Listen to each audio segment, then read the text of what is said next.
అదిగో పచ్చని కొండ, నీకొంత నాకొంత, ఆ పక్క నీది ఈ పక్క నాది, తవ్వేసుకుందాం దోచేసుకుందాం పని చేసుకుందాం అంటూ అధికార ప్రతిపక్షాలు అక్కడ కలిసిపోయాయి.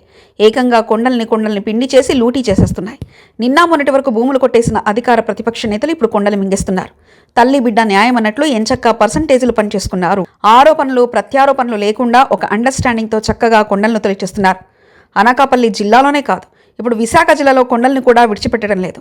బినామీ పేరు మీద కొండలను లీజుకి పిచ్చడం, తర్వాత మూడో కంటికి తెలియకుండా వాటిని పర్సంటేజ్ల చొప్పున తవ్వేసుకొని దండిగా సొమ్ము చేసుకున్నారు.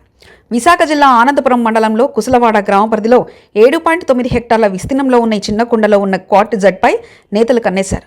కూటమి అధికారంలోకి వచ్చిన వెంటనే ప్రజాభిప్రాయ సేకరణ పేరుతో హడావిడి చేసి పని కానిచ్చేశారు.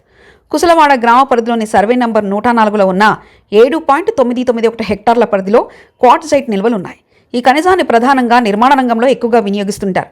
వీటికి డిమాండ్ ఎక్కువగా ఉండడంతో ఈ నిల్వలపై రాజకీయ నేతల కన్ను పడింది. వీటిని సొంతం చేసుకోవడానికి గత వైసీపీ ప్రభుత్వంలో కూడా ప్రయత్నాలు చేశారు. అయితే రాష్ట్ర వ్యాప్తంగా మైనింగ్పై ఆరోపణలు వెల్లువెత్తడంతో అప్పటి ప్రభుత్వం అనుమతులు ఇచ్చే విషయంలో తాత్సారం చేసింది. దీంతో వైసీపీ నేతల ప్రయత్నాలు ముందుకు సాగలేదు. 2024లో కూటమి ప్రభుత్వం ఏర్పాటైన తర్వాత మళ్లీ ఈ కొండపై కన్నుబడింది. వైసీపీతో పాటు కూటమి నేతలు కూడా జత కలిసినట్లు ఆరోపణలున్నాయి.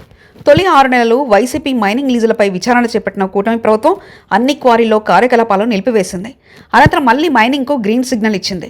వెంటనే నేతలు రంగంలోకి దిగిపోయారు. దీనిపై కొద్ది నెలల క్రితం రహస్యంగా ప్రజాభిప్రాయ సేకరణకు కూడా మమా అనిపించేశారన్న వార్తలు వినిపిస్తున్నాయి.